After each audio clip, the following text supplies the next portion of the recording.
Hello, this is Sahara Rain Light. I'm Mary. I give a conservative perspective about the world around me. Feedback is greatly important, so please reach out to me either through email, Substack, X, and of course fill up those comments in YouTube. And I appreciate all the listeners on YouTube, so please like, share, and subscribe. And on our audio platforms, it would be greatly appreciated ratings and feedback. So I'm going to list off some of the audio platforms that I'm on. Of course, Spreaker, Spotify, Pandora, iHeartRadio, Amazon Music, Deezer, just to name a few. All right, so this episode centers around the evolution of the Thanksgiving meal, how everything is thought about. I thought about it, how it came to be what it is, what it's thought about today in our society, in our, American staple of our holiday theme of Thanksgiving that we're going here about with the month of November. And Thanksgiving is one of those things, I'm going to give brief thoughts and then get in more detailed thoughts in this episode.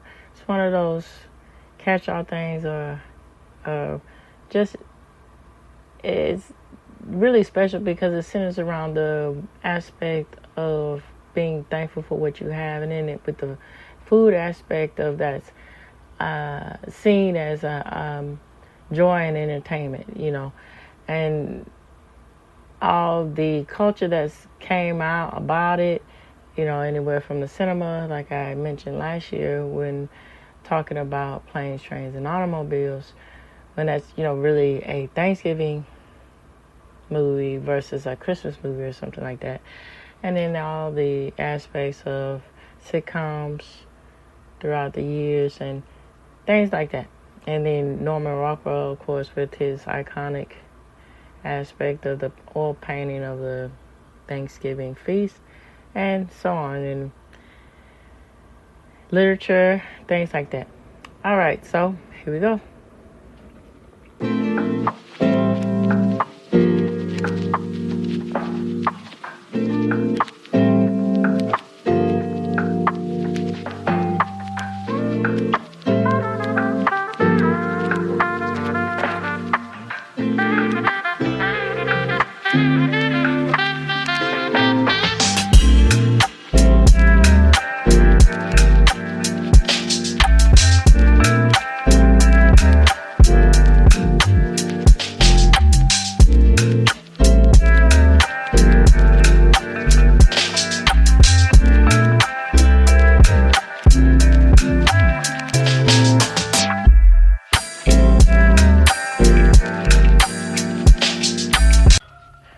My thoughts about the evolution of Thanksgiving and Thanksgiving meal is that Thanksgiving in general in America, it's truly great because it's an American thing. And I think it's at the heart of the matter what America stands for. Being grateful and thankful for the things that you got, and then expanding on that and sharing that with your loved ones or your neighbors. It's just the generosity of everything when you think about Thanksgiving. So, me as a kid growing up,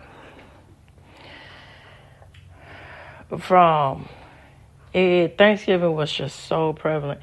From a literary point of view, it's unfortunate way LeVar Burton showing his true colors, but as they say, that's a true thing with the infiltration of, with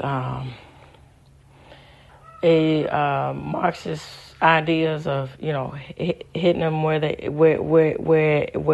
is pivotal where you live, or that phrase is really true. And they say breaking it down for the degradation from targeting schools and culture and so forth. But Reading Rainbow, it was for what it was a great thing for children because it shows the impact of how literacy can really take you beyond and really help you it's fortifiable for your life. And so Reading Rainbow, take a look, it's in a book. Reading Rainbow, I can't be anything. Things like that. And so they would, it was nice with the children. They would present different things, particularly themes of thanks. I'm remembering growing up, around the time Thanksgiving time, and even before then, just abundant themes of thanks and the importance of understanding it.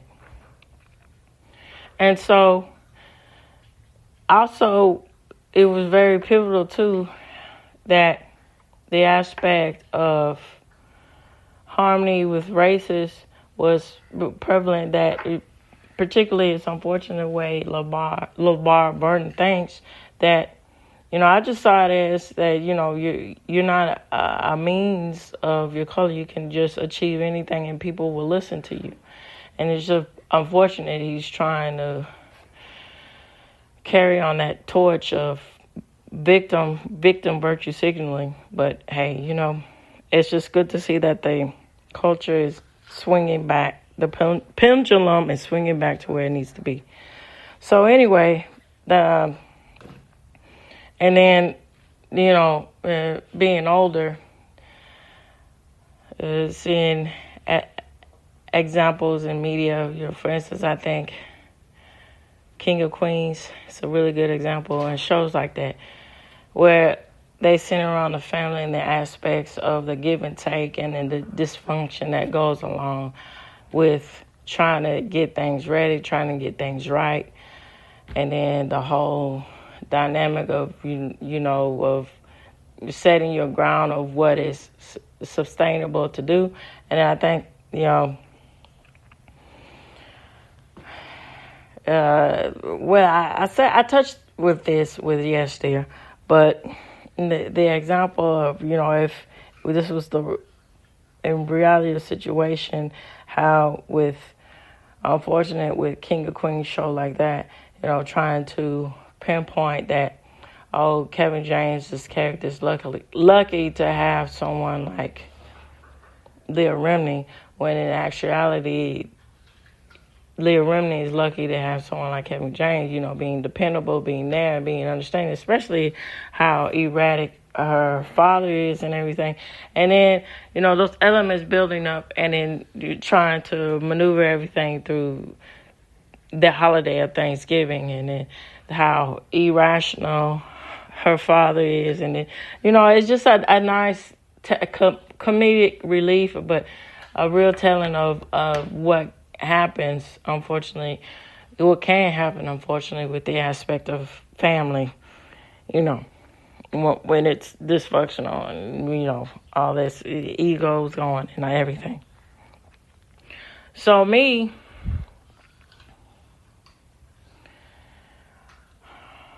I have great memories of, I have great memories with things as far as traditions and stuff like that, particularly with my mother and I growing up when Macy's Thanksgiving Day Parade. And it was sweet. She explained to me, she said, when she was a kid, she used to watch it, so she, passing it on. And then me seeing all the floats and everything, and particularly what draw my attention a lot is the musical aspect of it. And of course, it's the aspect of the reality of situation of, you're in New York, it's freezing, it's snowing, and, people trying to present as if the singers are really singing, but, it's one of those things. But I like that aspect of, but particularly when, getting that right with, as things evolve throughout time. So, interesting enough, I did a episode last year about Thanksgiving, Macy's Day Parade particularly. Check it out. It's pretty neat. All right, so And understanding how important pop music is to society, it gets youth, particularly families, drawn into wanting to watch and wanting to share, and the joy and the aspect of the tradition of Macy's. And I thought it was really neat when I was growing up. They would show the Macy's Thanksgiving Day Parade, and then they would transition to the commercials. And in the commercials, as time went on, they would show all these neat things about in the early era of Macy's, and then in movies and stuff about mentioning Macy's. And it was nice to see the original Miracle on 34th Street with Natalie Wood and all of that.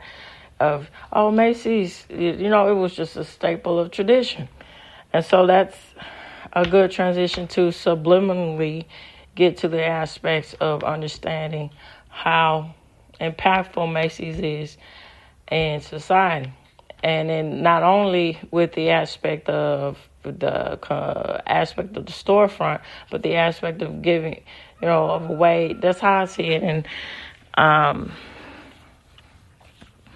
of course, it's a marketing gimmick to get people to shop and everything. But it's a nice way to get people, particularly the community in New York, get people together and a shared interest of something that's humble, that's wholesome.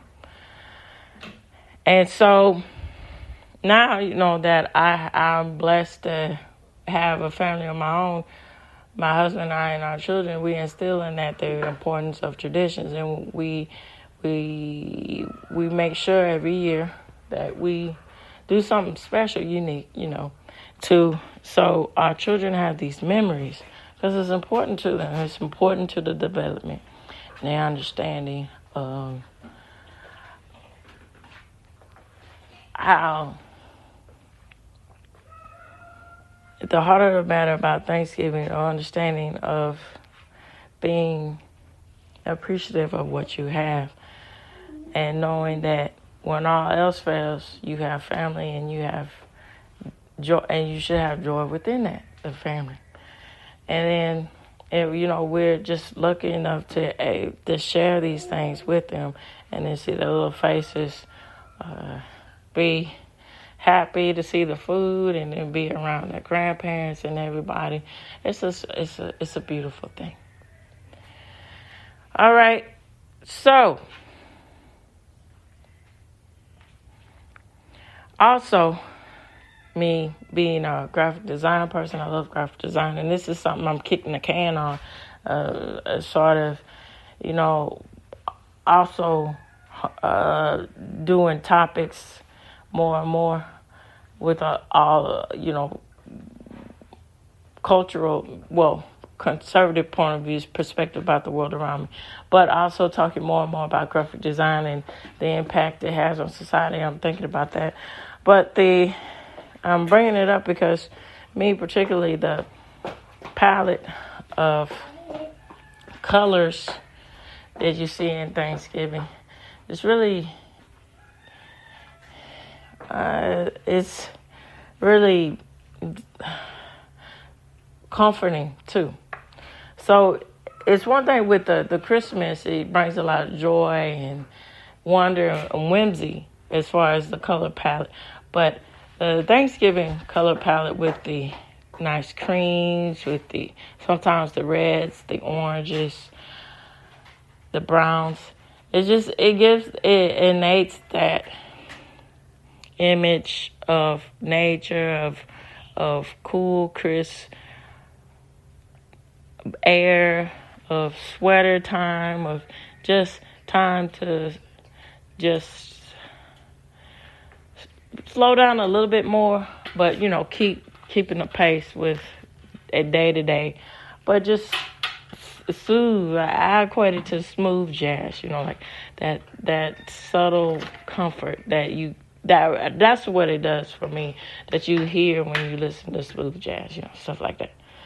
All right, so that being said, I'm going to get into the aspects about the evolution of the Thanksgiving meal.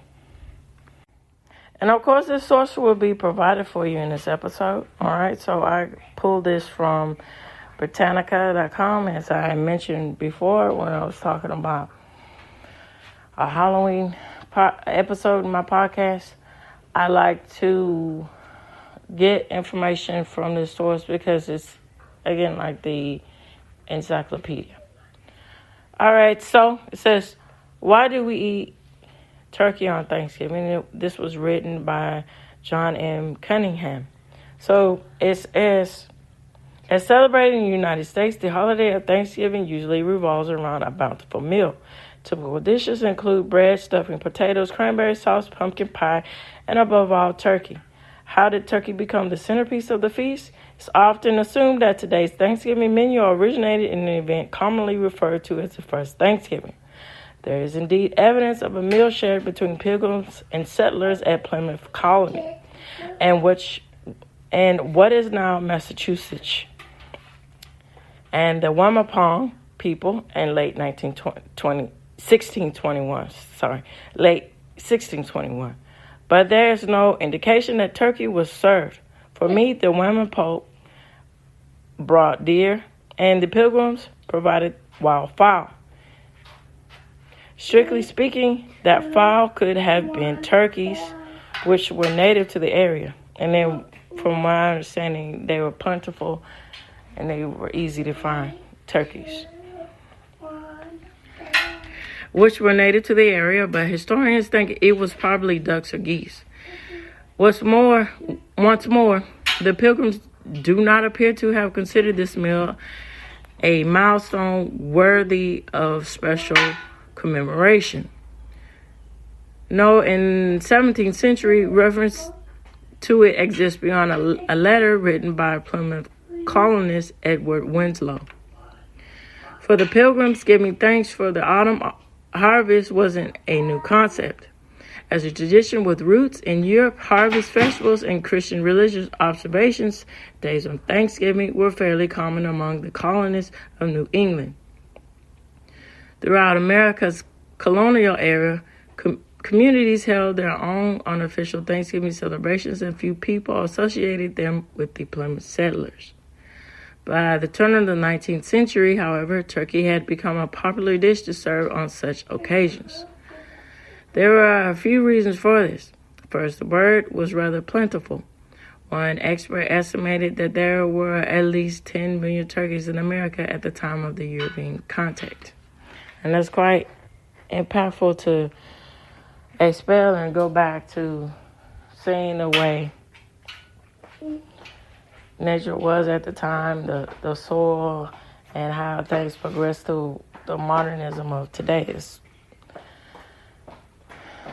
That's quite interesting. All right, so serve on such occasions, there were a few reasons for this. The first, bird was rather plentiful. What I was saying.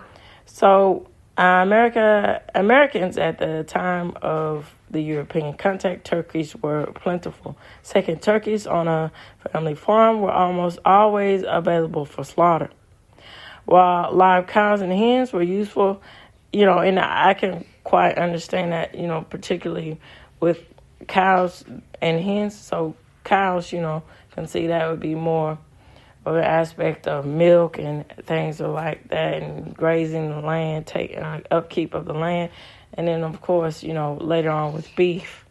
But hens, are so small, so there wouldn't be enough to go around for everybody to eat. So, yeah, turkeys are a nice touch.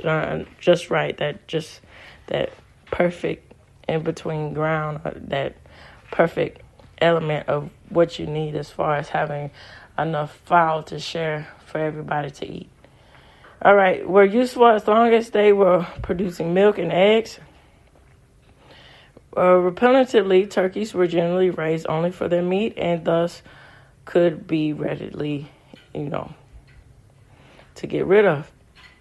So, third, a single turkey was usually big enough to feed a family.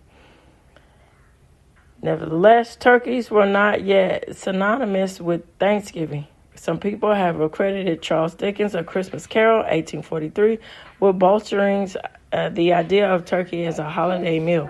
And so, and that's quite true with literary aspects of how prevalent it was at this time, going on in the turn of the century, how literary set it the societal trend of what you think about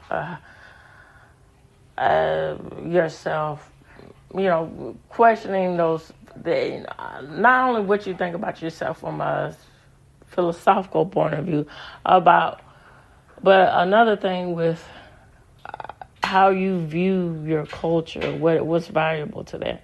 And that's a nice touch to bring this as an element to understand this fact of how important this is in the evolution of what we think about Thanksgiving, the Thanksgiving feast, Thanksgiving meal. So, but another writer, Sarah Joseph Hale, played an arguably more important role. In her 1827 novel, Northwood, she devoted an entire chapter to description of a New England Thanksgiving. With the roast turkey placed at the head of the table, at about the same time she also began campaigning to establish Thanksgiving as a national holiday in the United States, which she believed would help unify the country as it tiered towards civil war. Her efforts finally paid off in 1863 with a presidential proclamation by Abraham Lincoln. As Thanksgiving became an official American holiday, a national mythology formed around it. In 1841, collections of Pilgrim writings had referred to the meal described by Winslow as the first Thanksgiving. Although Winslow didn't specifically mention turkey, his fellow colonist William Bradford did refer to a great store of wild turkeys at Plymouth that fall, and a journal was reprinted in 1856. Before long, the cultural links between Pilgrims and turkeys, Thanksgiving became an integral part of American school children's education. From a more practical perspective, turkeys has also remained relatively affordable. Although the wild turkey was considered endangered in the early 20th century, the population once again stands in the millions. In addition, modern breeding practices have helped make turkeys both large and cheaper than ever, thus ensuring their continued place on the Thanksgiving table. All right, so with this said, I'd like to know what you all think about the aspect of Thanksgiving meals and your traditions, or what you like or what you don't like as far as eating food on Thanksgiving. So, best ways to reach me, either through email, Substack, follow me on X, send me messages on X, would be greatly appreciated. I'm out there at the Harboring, feel free to reach out to me. And of course, fill up those comments on YouTube, it'd be greatly appreciated. All right, so this reaches the end of the Harboring Light. Tune in, turn up, and absolutely take care out there. Bye-bye now.